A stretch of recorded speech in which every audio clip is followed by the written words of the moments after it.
Good afternoon and welcome to Lunchtime Series 2023, where we aim to add value to people's lives, happening every Wednesday and Thursday on ebizradio.com.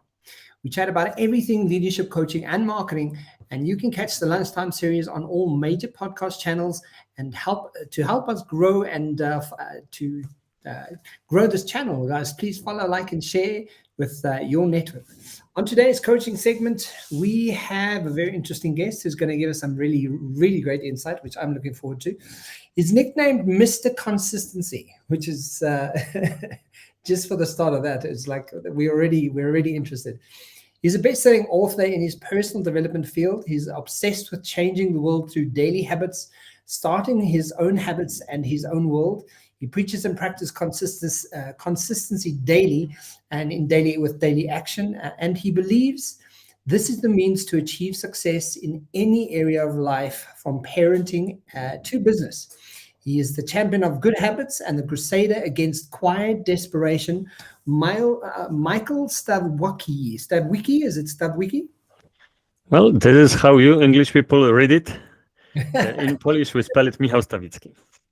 Oh, wow. Okay. Yeah, that's very different.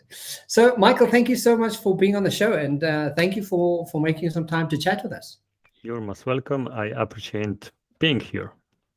So, I mean, to kick it off, when I was going through your profile, as mentioned earlier to you, don't you want to just give us some idea on, what set you out to become a coach?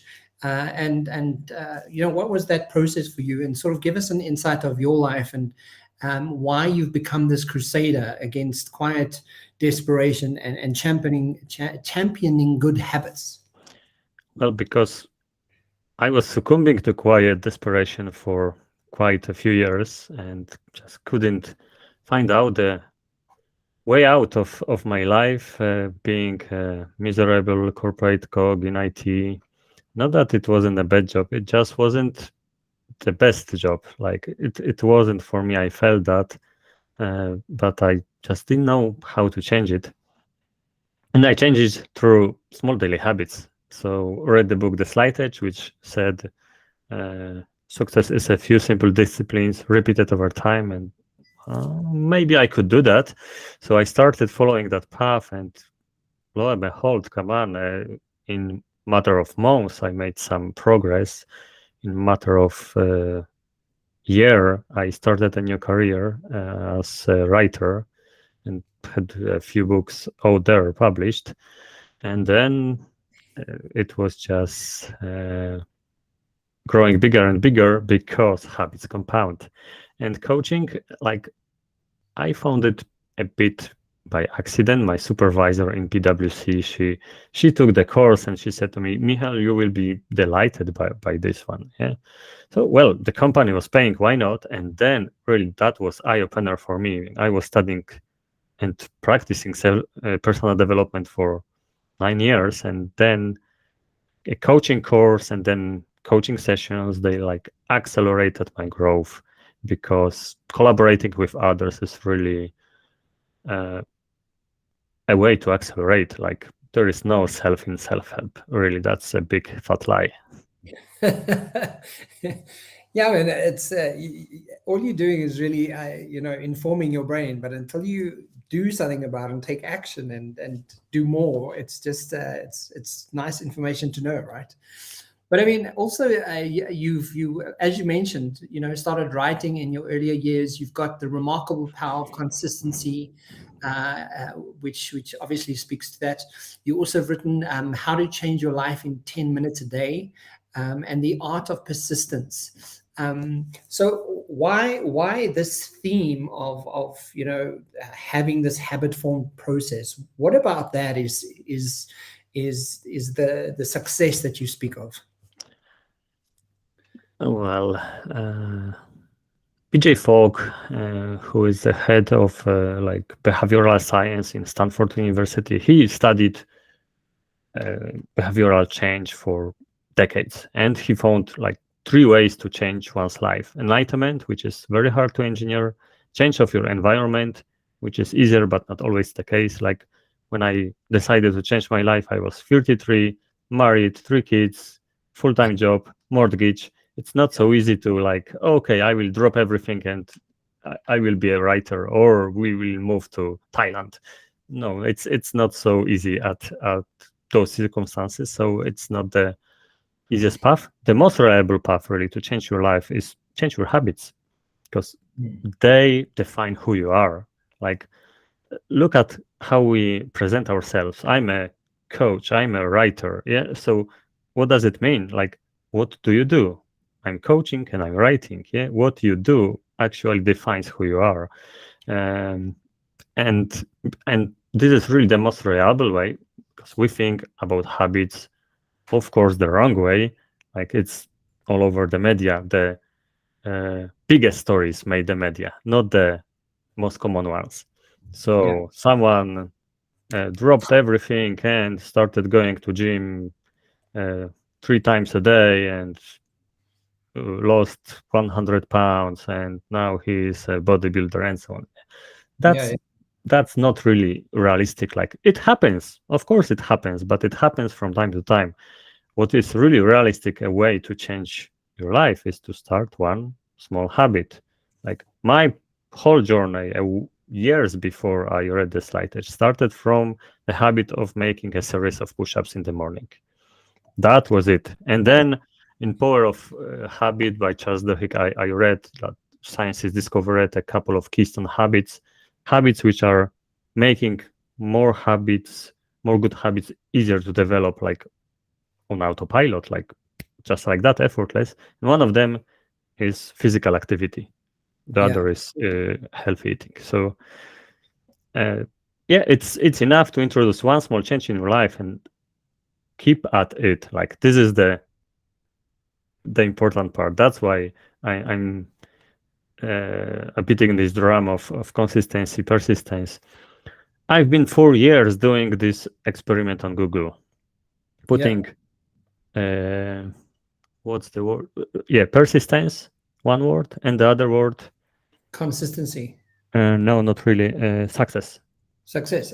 And success has about 95% more, like, a few millions versus 100 millions or billion results. Like, the ratio is always the same. Very few results for very many results. But consistency is actually a vehicle to get to success. But people gloss over it. They want success, not consistency, and it's not reasonable. That's a very valid point, right? Because we don't look at the mechanisms of what success looks like. There's a way to get to the success, and when you break it down to building blocks, consistency is one of them, right?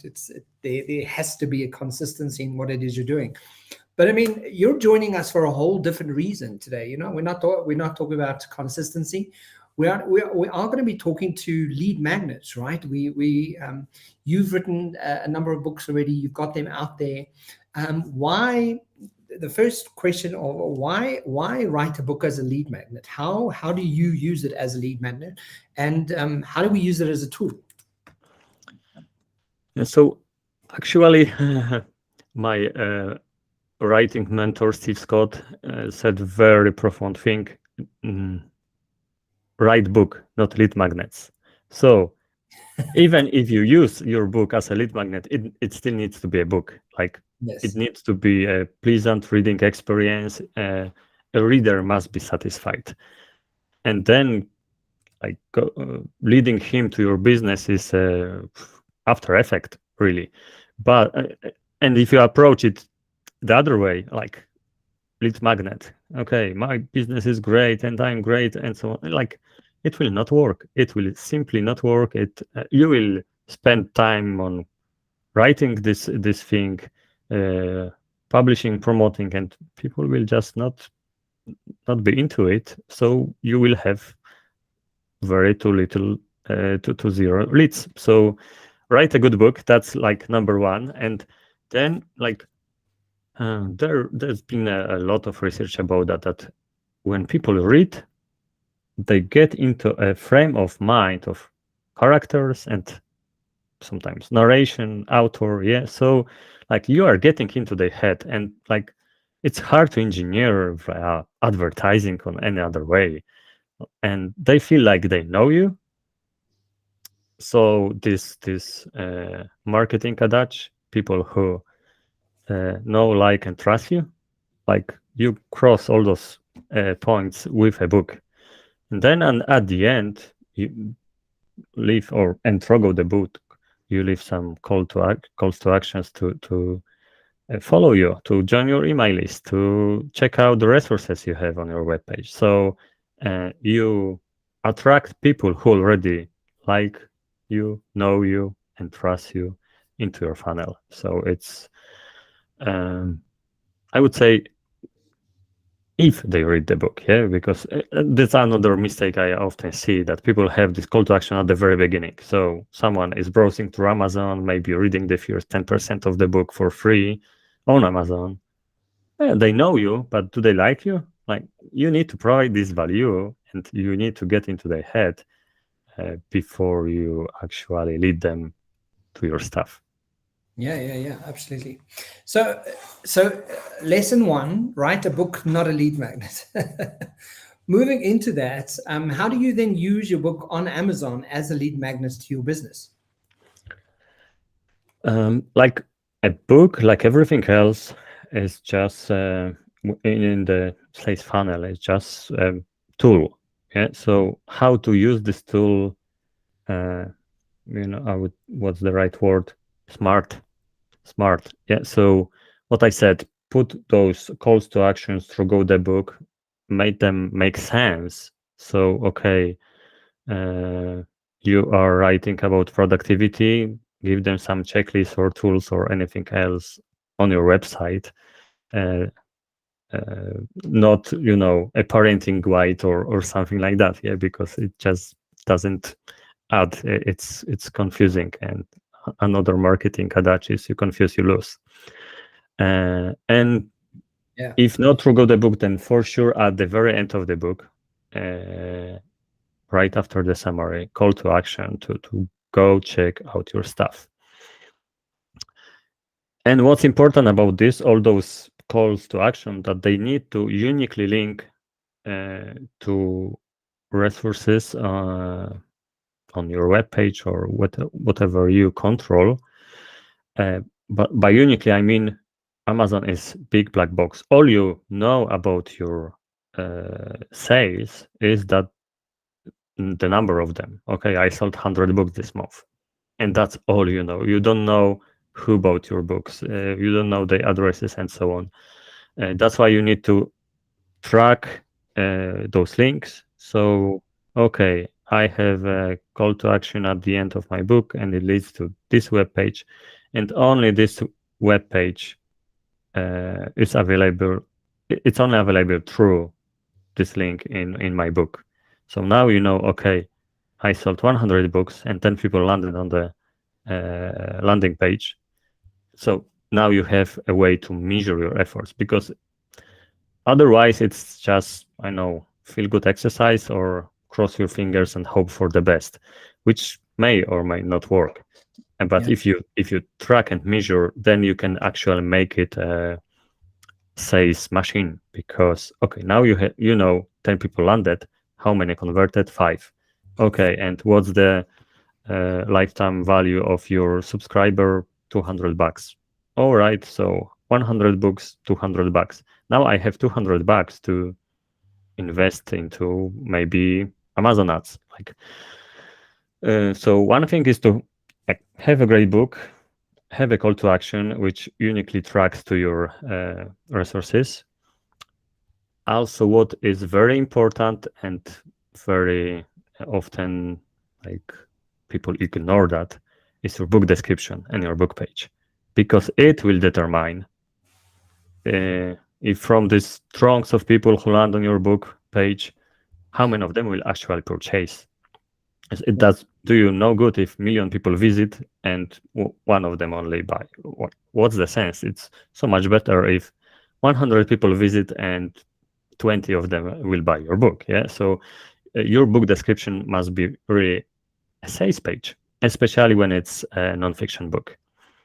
And the sales page has like its own structure, headline, call to action at the end, And also it's like teasing, interesting. It's not about you, it's about their problems or their aspirations. So that's very important. And as long as you don't have the good conversion ratio from your book page on Amazon, I would keep working on your book description. Yeah. And once you have those elements in place, and assuming, of course, no, okay, now you don't have really to have the book published via Amazon like a self-publisher, because Amazon gives you access to advertising interface via author interface. So you create your author profile on Amazon, you link your books, which are published elsewhere and available on Amazon, and you can advertise them. But advertising is one way. It's someone told it it's advertising the price for not having a referable product. At the beginning is very true. Like, I have a book advertising business, so I advertise books on Amazon for the other authors, and I can attest that the more reviews, the better, and that's what it's really a referable factor on Amazon. Yeah. And if you have a great book, people will tell about it, but I wouldn't count on people telling about it. You need to tell about it first. Now, I would, because you have the product, you have the funnel to your book. Now you need to get traffic, and I know 3 ways of getting traffic. One is your personal effort. It's what Hal Elrod did with The Miracle Morning. Like, he appeared on hundreds of podcasts talking only about this concept and this book.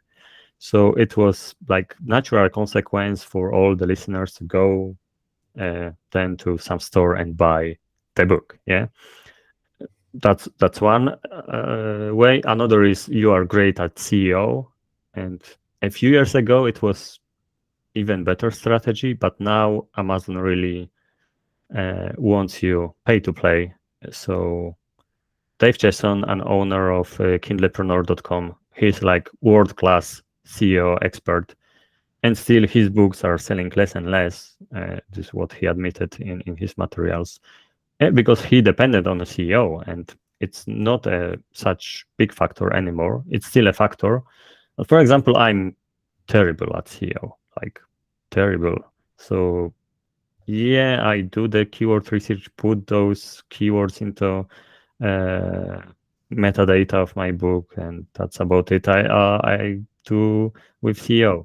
So the third option is pay to play. Use Amazon ads, and they are working pretty well, I would say, because you are like advertising your book in the biggest bookstore in the world. So of course there are readers, and of course they are ready to buy. So it makes sense to advertise there.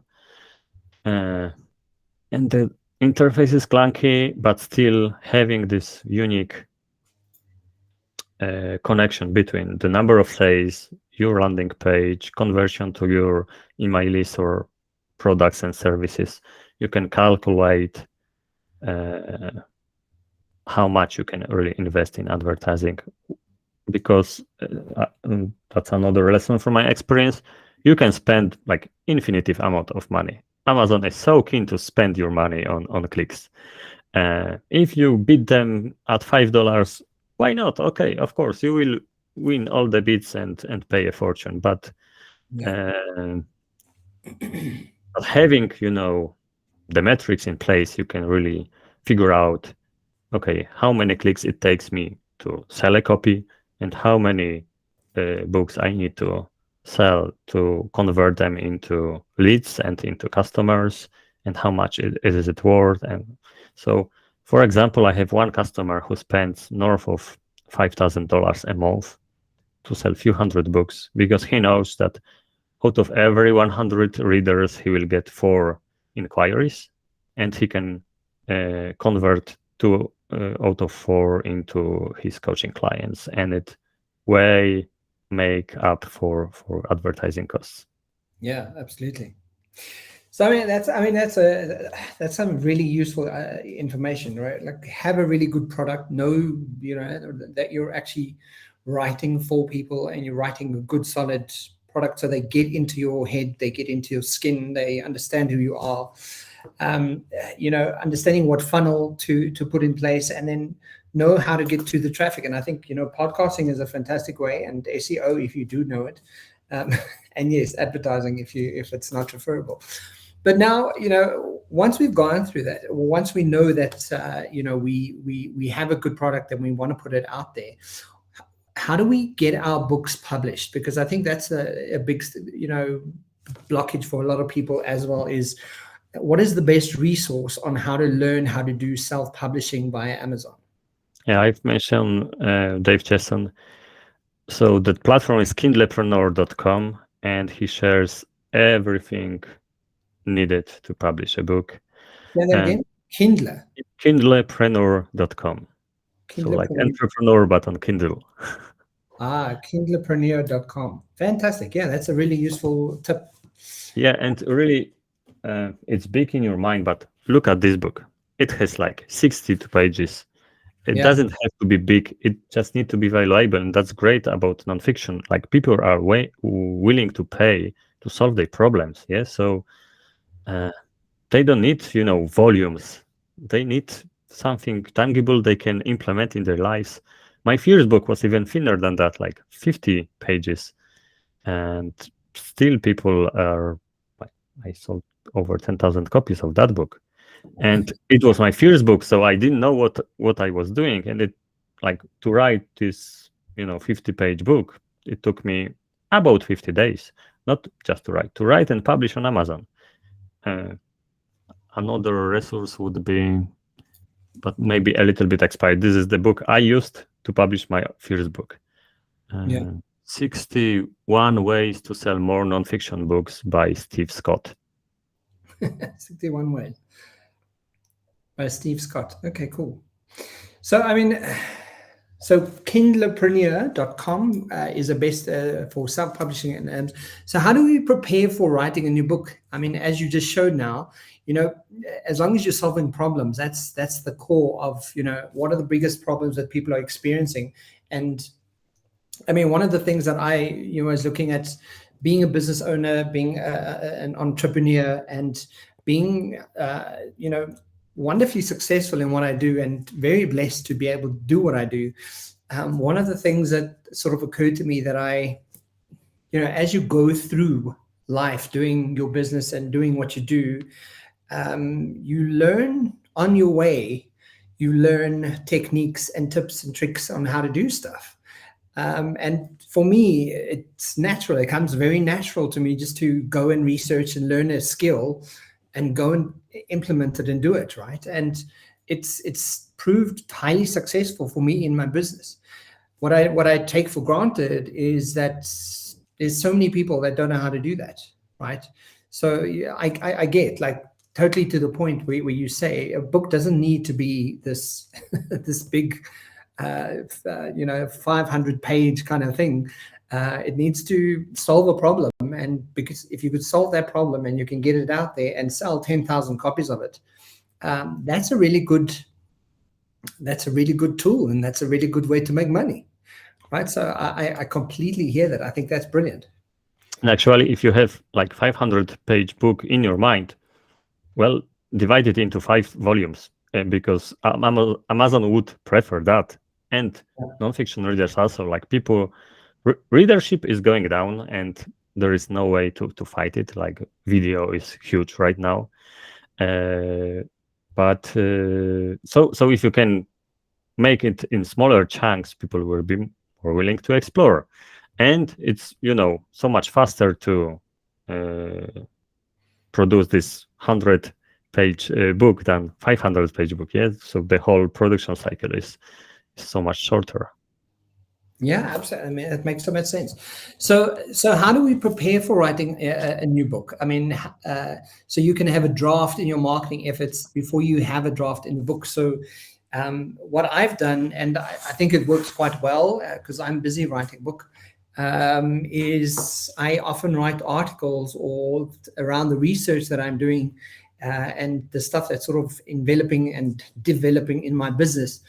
And I write about that And a lot of the times I take that information and use it in the content, that because it's research content, and it's really useful for so many business executives out there and leaders in the world at the moment. But I mean, is that a good way to start your draft writing a new book? It's not a bad way, because you already verify your content against the market. Yeah. So if you write 10 articles on that and you get like 50 views, okay, that's not a hit. Maybe I should change my topic. Yes. And actually, that's my experience from writing on Quora.com. It's a questions answers platform. Yeah. Like, you can get a lot of traction there because there is a lot of readers and a lot of people who are looking for solutions, for specific solutions. So validation of your idea, Quora.com is really good place to start. I have my own outlining process, which I stole from Craig Ballantyne from Early to Rise, Yes. adjusted to my needs. And I'm really a fan of that approach, because this is like a few page document, and the first page is actually full of marketing questions about your book. Who is target audience? What problem do you solve? Why would people promote your book? Other platforms, TV, newspapers. Yeah, what is so original or interesting, and so on. So you need to clarify those thoughts before you even start writing your book, and that's really huge. And that may I wonder if I use that process for my fourth book, which is a parenting book. Like, I think the least selling book in my catalog. But in the end, I wrote it because I wanted, not because I found it is so promotable and so on. Yeah, I just wanted to. But it will also set your expectations, because if you will figure out, okay, this book is not really that promotable, but important for me. Okay, you will not expect to wow the whole world. Okay, it's like I often, because I'm in self-publishing world, so I'm often meeting authors who are writing memoirs just for the sake of writing it. So maybe their kids or grandkids can read it one day, and that's all the audience they need. So this process allows you to clarify your thoughts, and then it's really super fast process for outlining a book, as it breaks things down into segments, ideas, chapters, subchapters, and then for each point you are writing 3 questions which reader may have, and while writing the book you answer those questions, and the book writes itself. It's really fast, and you can, if you are not a writer, typing is not really that comfortable skill, especially if you are not good at it. You can narrate your book. I was really amazed 2 days ago using dictation in Microsoft Word, how well it works even with my thick Polish accent.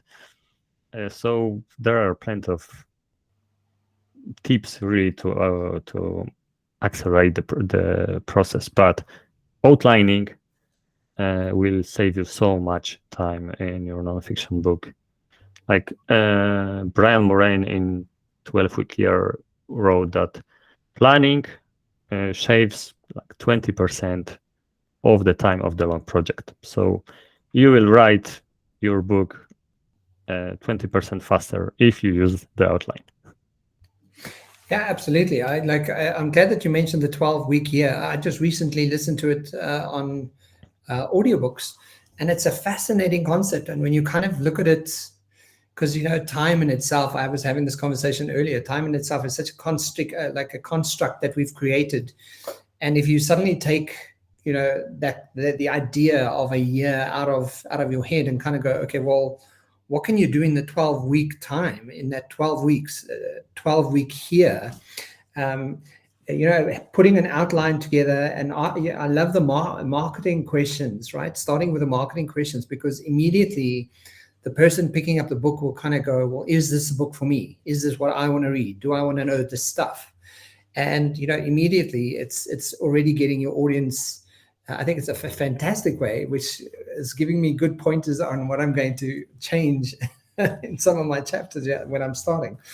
But yes, again, the clarity on really defining what it is you want to write on the outline, because once the outline is also, I don't know if you found this, but I found the moment I found the actual outline of what it is I wanted to write, I suddenly had all of it made sense, and I was like, okay, cool. I'm putting it this, and this, and then all the chapters I had already written sort of slotted into the outline of what I wanted to say. But now it has a structure, and it has a complete, it's a complete body of work, and it makes sense, right? And I think that, if we look at it from a brain science perspective, the brain loves structure and strategy. So if you create structure for it and you give it a strategy, your brain's like, okay, cool. This is what we're doing. This is how we're doing it. But when we don't give it structure and strategy, you become complacent, or you become lethargic, or you become procrastinator. And that's where where you have to sort of, and I mean, I come back to where we started with consistency, where you have to consistently do it. When you keep at that consistency and do it, that's when you actually get the book written, right? Even if you're writing a paragraph every morning, and it takes you 200 mornings, then fine. But once it's written and it's done, and then you have a book. Amen. Fantastic. So, I mean, one of the last couple of questions we have here, and I think we probably have touched on, all of that you've spoken about already today, but what are the necessary ingredients to have a business lead magnet and not just a book? I mean, are there key ingredients to having to have a business lead magnet and not just a book? Like putting in the perspective on the book on Amazon. Yeah. Because this is what I do on daily basis. So good product as we started. Book description, so a sales page, really. Because if it's terrible, your all effort is in vain. People will just go away. And so what's the use of getting traffic there? Reviews, social proof. They are extremely important. Like the more the better, always. Like you should never stop getting new reviews, always chasing them. Also a unique way to track traffic from books to your funnel. Again, without that, you'll just cross your fingers, and maybe the whole process is so profitable that you don't care. But then you can leave some money on the table, because once you know your metrics, then you know, okay, I can spend another $1,000 on ads, or I should really shave off 1,000 of my advertising budget. So it's extremely important to, and of course, to have this, to track this, you also need to have this offer in your book. Yeah. So, okay, it's a book in itself, great, but how do I lure the reader at the end to my resources? So offer them something to download from your website in exchange for your for the email address, and now they are your prospects, because you can keep contacting them with them, unlike any other reader on Amazon. As I mentioned, it's a big black box. You don't have clue who is your reader, who is not. Also, like, leave your contact information in your book. So even though maybe people will not be interested in the actual resource, they may be interested in, okay, like this guy is great guy. Maybe I will send him thank you note, how he improved my life and so on. Then you can use those as testimonials and so on. You can keep contacting with your readers. Then you can invite them individually to your resources, emails, and so on. Yeah. Okay, and I assume you have a business, yeah, because like writing a book and leading them to somewhere is a nice exercise, but if you do not sell them anything at the end, well, that's not really a lead magnet. That's relationship building, and it has its place, and plenty of self-published authors does it, but we are talking lead magnets here. So the offer to your book page, and then you have your own funnel, your own way to convert those subscribers, prospects into your customers. And because you have a business, I assume you know how to do it. And that's it. And then measure, rinse, and repeat, because once you get the clue, okay, how many people I can drive to my page, how many of them land in the resource page and sign up, and how many of them became a customer, and what kind of customer, as I mentioned, this lifetime value of your customer, then you can do the math and be like, okay, I don't have time, but I have $10,000 for this project. I will hire someone to run my ads. Or the other way around. Well, it's really hard for me to figure out how this advertising works, but I'm great at podcasts, so I will just do a podcast tour and drive traffic that way to my book on Amazon. Yeah, I love that. I think that is such useful information.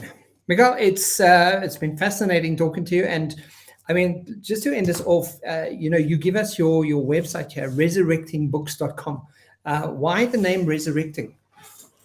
Well, because this is how my business model works. It's so much easier for me to work with existing authors, and not the first-time ones, but someone who published the book 2 years ago, did very little with it, got some reviews. So then we just bring the eyeballs to the book, and it works much often than, okay, I am a first-time author, I don't know what I'm doing, but I'm so confident my book will change the world.